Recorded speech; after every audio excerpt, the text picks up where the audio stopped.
অনেক জনপ্রিয় ইউটিউবে অনেক তথ্য উপাত্ত দেন, আপনার বিরুদ্ধে একটি মামলা রয়েছে। সবার আগে বলুন কি বোধ করেন বাংলাদেশে? ধরেন আপনার ভুলটা একটু সংশোধন করে দিচ্ছি, আমার নামে কোনো মামলা নেই, আসলে এরকম ছড়িয়ে পড়েছে। আপনি যে আশঙ্কাগুলো কথা বলছেন, সরি আমি আপনার প্রশ্ন করার আগে উত্তরটা না না না নিশ্চিতভাবে নিশ্চয়ই বলুন, নিশ্চয়ই বলুন। প্রথমেই একটা মিস ইনফরমেশন চলে আসছে, সেহেতু যাতে আপনিও বিব্রত বোধ না করেন, আমাকেও বিব্রত বোধ না হয়, এই জন্য আমি আপনার প্রশ্ন শেষ করার আগে আমাকে উত্তরটা দিতে হচ্ছে। মামলা হয়নি, এটি বাস্তবতা। তবে মানুষের যে পারসেপশন দাঁড়িয়েছে, হয়তো আপনি হয়তো শুনেছেন অনেক জায়গা থেকে, সেই জায়গা থেকে আপনি বলছেন, শোনার জায়গা থেকে, যে আমি যেমন মাঝে একদিন অসুস্থ ছিলাম, আমি কোনো কন্টেন্ট দিতে পারিনি, ইউটিউবে আপলোড করতে পারিনি। অসংখ্য অসংখ্য মানুষ কিন্তু খোঁজ খবর নেওয়া শুরু করে দিয়েছেন, আমার ইউটিউব চ্যানেলের মেইলে নক করছিল, আমার নাম্বার যাদের কাছে ছিল তারা ফোন দিচ্ছিলেন, এমনকি মাসুদ কামাল ভাই বা অন্য আরো অনেকের কাছে খোঁজ খবর নেওয়ার চেষ্টা করছিলেন, কলিমুল্লাহ স্যারের কাছেও খোঁজ খবর নেওয়ার চেষ্টা করেছেন। যে কলিমুল্লাহ স্যার বলেছিলেন যে আপনি খুব টার্গেটের মধ্যে আছেন। কলিমুল্লাহ স্যার তার নিজের কথা বলেছেন, তিনি যেমন টার্গেটে আছেন, আপনার কথাও তিনি বলেছিলেন আপনি টার্গেটে আছেন। জি, এটা সত্য, এটা অবশ্যই সত্য। তো এইসব জায়গা থেকে মানুষের মধ্যে তো নানান ধরনের উদ্বেগ উৎকণ্ঠা কাজ করে, তাই না? আমরা বাস্তবতা যা দেখছি, গণমাধ্যমের উপর যে হুমকি বা খড়গহস্ত, এগুলো আমরা দেখছি, যদিও সরকারের পক্ষ থেকে অস্বীকার করা হচ্ছে। তো এই জায়গা থেকে মানুষের ধারণা, যেমন আমি যে অসুস্থ ছিলাম, যে আমাকে হয়তো তুলে নিয়ে গেছে বা অ্যারেস্ট করা হয়েছে, এরকম মানুষের নানান ধরনের মন্তব্য, ইভেন আমার পুরানো কন্টেন্টও অনেকে মন্তব্য করছিলেন যে পারবে কি হবে, আপনাকে দেখা যাচ্ছে না, আপনি কোথায় আছেন, আপনি নিরাপদে আছেন কিনা, এই ধরনের মন্তব্য। এটা দর্শকদের প্রতি আমাদের ভালোবাসা জানাতেই হবে, তারা উদ্বেগ উৎকণ্ঠার মধ্যে থাকে। তো সেই জায়গা থেকে হয়তো আপনি এরকম শুনেছেন যে কোনো মামলা হয়েছে, আসলে কোনো মামলা হয়নি, তবে অবশ্যই টার্গেটেড, এটুকু আমাকে বলতেই হচ্ছে। তারপর নানান ধরনের হুমকি তো পাই, আমি আমার নিজের চ্যানেলেও কথা বলেছি, এমনি তো নানান ধরনের কমেন্ট, ফেসবুক বলছি, ইউটিউবের কন্টেন্টে নানান ধরনের কমেন্ট, মেরে ফেলার হুমকি, গায়েব করার হুমকি, গুম করার হুমকি, এরকম মব ভায়োলেন্সের মধ্যে ফেলার হুমকি, অ্যারেস্ট করা হয় না কেন, এবং অনেকে তো কন্টেন্ট তৈরি করছে। আজকেই আপনার সঙ্গে যখন কথা বলছি, শুক্রবার 8 আগস্ট, তখন 2-3 জন আমাকে নিয়ে কন্টেন্ট তৈরি করেছে যে মঞ্জুরুল আলম পান্নাকে কেন অ্যারেস্ট করা হচ্ছে না, মাসুদ কামালকে কেন অ্যারেস্ট করা হচ্ছে না। এই হচ্ছে অবস্থা দেশের। তাহলে আপনার মতন যারা আছেন, যারা সচেতন মানুষ, তারা তো এই ধারণাটা করতেই পারেন হয়তো মামলা হয়েছে, এই জন্য অ্যারেস্ট করার কথা উঠছে, এই জন্য অ্যারেস্ট করার দাবি করা হচ্ছে, এই আর কি। না পান্না, আপনি যদি দেখুন, আপনি সৌভাগ্যবান, আপনার বিরুদ্ধে মামলা হয়নি এখনো, কিন্তু অনেকের বিরুদ্ধে শত শত মামলা আছে, শত শত সাংবাদিকের বিরুদ্ধে মামলা আছে, আপনি জানেন যে, এবং সেগুলি কি হত্যা মামলা। আমরা চক্ষু বন্ধ করে বলতে পারি ভাই, আমরা একটা সাধারণ সাংবাদিক, আমাদের মধ্যে অপরাধ প্রবণ লোক থাকতে পারে, অনিয়ম করতে পারে, কারণ সাংবাদিকরা তার মঙ্গল গ্রহ থেকে আসে না, তারা তো আমাদের সমাজেরই অংশ, রাইট? কিন্তু তারা খুন করবে, এটা একটা অবিশ্বাস্য ব্যাপার। তবু তাদের নামে ঢালাও হত্যা মামলায় তাদেরকে আসামি করা হয়েছে।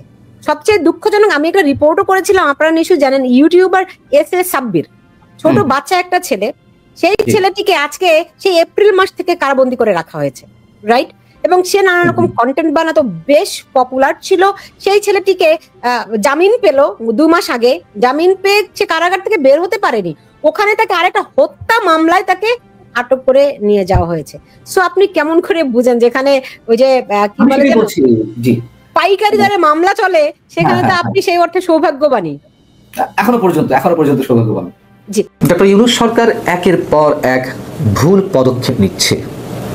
কোন সরকার যখন কর্তৃত্ববাদী হয়ে ওঠে, স্বৈরাচার হয়ে ওঠে, তখনই সেই সরকারগুলো ভুল পদক্ষেপ নিতে বাধ্য হয় অথবা ভুল পদক্ষেপের মধ্যে যায়। আর ডক্টর ইউনূস সরকার সম্পর্কে তো এখন অনেকেই খুব খোলামেলা মন্তব্য করছেন যে এই সরকার নিজেই ফ্যাসিবাদী হয়ে উঠেছে, তো তার জন্য তো ভুল পদক্ষেপ গ্রহণ করাটা খুবই স্বাভাবিক। এই কথিত অন্তর্বর্তী সরকার তো নিজেই একটি পক্ষ, যে রাজনৈতিক দলগুলো এই মুহূর্তে তাদের দলীয় কর্মকাণ্ড পরিচালনা করছেন, রাজনীতি করছেন উন্মুক্ত অবস্থায়, তাদের প্রতিপক্ষ হয়ে উঠেছে। আবার ডক্টর ইউনূস সরকারের প্রধান প্রতিপক্ষ, নিঃসন্দেহে আওয়ামী লীগকে ঠেকানোর জন্য, দমনের জন্য যা যা করার করছে, তাদের বিরুদ্ধে অবশ্যই অনেক অভিযোগ রয়েছে। কেন এই কথাগুলো বলছি হচ্ছে, ঠিক কর্তৃত্ববাদী সরকার বলি, স্বৈরাচারী সরকার বলি, কিংবা ফ্যাসিবাদী সরকার বলি, যাই বলি না কেন, সেই সরকারগুলোর চরিত্র অনুযায়ী আরেকটি পদক্ষেপ গ্রহণ করেছে। গণমাধ্যমগুলোর উদ্দেশ্যে তারা একটি বিবৃতি দিয়েছে। কি বিবৃতি? সাবেক প্রধানমন্ত্রী শেখ হাসিনার কোনো ধরনের বক্তব্য বা অডিও প্রচার করা হলে তাদের বিরুদ্ধে আইন অনুযায়ী পদক্ষেপ নেওয়া হবে। কি বলছে বিবৃতিতে? গণমাধ্যমকে ক্ষমতাচ্যুত প্রধানমন্ত্রী শেখ হাসিনার অডিও সম্প্রচার বা প্রচার থেকে বিরত থাকার জন্য কঠোরভাবে সতর্ক করছে অন্তর্বর্তী সরকার, এবং জানানো হয়েছে যে এই ধরনের কার্যকলাপ সন্ত্রাস বিরোধী আইন 2009-এর আওতায় গুরুতর লঙ্ঘন। আচ্ছা বলুন তো একটু, যে এই যে নির্দেশনাটি হতে পারে আইনের মধ্য থেকেই তারা এই নির্দেশনাটি দিয়েছে, কিন্তু এই যে অবাধ তথ্য প্রবাহে, মানে আমি বলছি না যে সরকার যে অবাধ তথ্য প্রবাহের সুযোগ সৃষ্টি করেছে, গ্লোবালি এই ইনফরমেশন টেকনোলজির যুগে কোনো ধরনের টেকনোলজি রিলেভেন্ট এই ধরনের বক্তব্য প্রচার বন্ধ করা যায়? ধরে নিলাম যে বাংলাদেশের যে 40-45টা টেলিভিশন চ্যানেল রয়েছে, শত শত প্রিন্ট ভার্সন রয়েছে, তাদের আবার ইউটিউব চ্যানেল রয়েছে, এগুলোর কোনোটিতেই শেখ হাসিনার বক্তব্য বা অডিও প্রচার করলো না, তাতে কি এমন লাভ অর্জন করবে সরকার?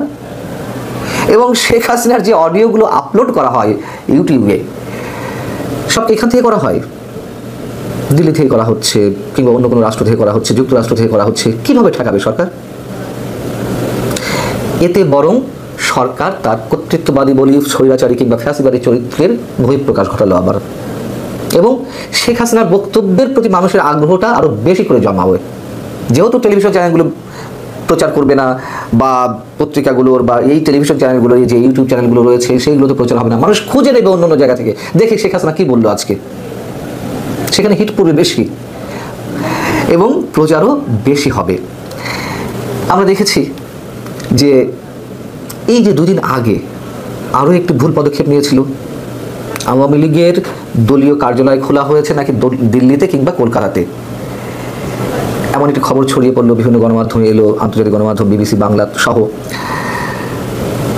তো ভারত সরকারের প্রতি আমাদের পররাষ্ট্র মন্ত্রণালয় বিবৃতি দিয়ে জানালো যে ভারতের মাটি ব্যবহার করে আওয়ামী লীগ সেখানে দলীয় কার্যালয় খুলে তারা সন্ত্রাসবাদী তৎপরতা চালাচ্ছে বাংলাদেশে। এবং ওই বিবৃতি দেওয়ার সঙ্গে সঙ্গে আমি মন্তব্য করেছিলাম যে সরকার একটি হাস্যকর এবং নিজের জন্য বিব্রতকর একটি সিদ্ধান্ত নিয়েছে এই বিবৃতিটি দেওয়ার মাধ্যমে, এবং বলেছিলাম যে ভারত কি আনসার করবে, ঠিক তাই বলেছে। ভারত অস্বীকার করলো যে না, আমাদের মাটি ব্যবহার করে কেউ এই ধরনের কার্যক্রম পরিচালনা করছে না, এবং বলেছিলাম যে দলীয় কার্যালয়ের কি কোনো সাইনবোর্ড সেখানে আছে যেটিকে প্রমাণ হিসেবে ধরে পররাষ্ট্র মন্ত্রণালয় এই বিবৃতি দিল, এবং ভারত কি বলবে এক্ষেত্রেও সেটিও আমি বলেছিলাম, এবং তাই বলল। তো যে বিবৃতিটি মানে শুক্রবার দেওয়া হলো শেখ হাসিনার অডিও বা বক্তব্য প্রসঙ্গে, সেখানে কি বলা হচ্ছে? ফৌজদারি অপরাধে দণ্ডিত এবং গণহত্যা ও মানবতা বিরোধী অপরাধে অভিযুক্ত পলাতক আসামি শেখ হাসিনার অডিও প্রচার করা আইনত নিষিদ্ধ। আইনত নিষিদ্ধ বা আদালত করেছে কিনা হয়তো আইন এটি পারমিট করে, কিন্তু এই আইনের দোহাই তো শেখ হাসিনার সরকার বা আওয়ামী লীগ সরকারও আমাদের সামনে উপস্থাপন করেছিল বিএনপির ভারপ্রাপ্ত চেয়ারপারসন তারেক রহমানের ক্ষেত্রে। তারেক রহমানের বক্তব্য প্রচারে নিষেধাজ্ঞা জারি করা হলো, লাভ কি হয়েছে? তারেক রহমান তো সেখানে বসে রীতিমতো বিএনপির যে দলীয় বৈঠকগুলো তাতে ভিডিও কনফারেন্সের মাধ্যমে যুক্ত হচ্ছিলেন, তিনি দলীয় নির্দেশনা দিয়ে যাচ্ছিলেন। কি হয়েছে তাতে? এতটুকু কোনো ধরনের সমস্যা কি বিএনপির হয়েছে বা তারেক রহমানের হয়েছিল? হয়নি তো। এবং তারেক রহমানের বক্তব্য প্রচারের কারণে কোনো কোনো গণমাধ্যমের মালিককে আবার কারাগারে যেতে হলো, যদিও তখনও এই আইনটি হয়ে পারেনি, নির্দেশনাটি দিয়ে পারেনি সরকার, তারপরও ঘটনাটি ঘটেছিল।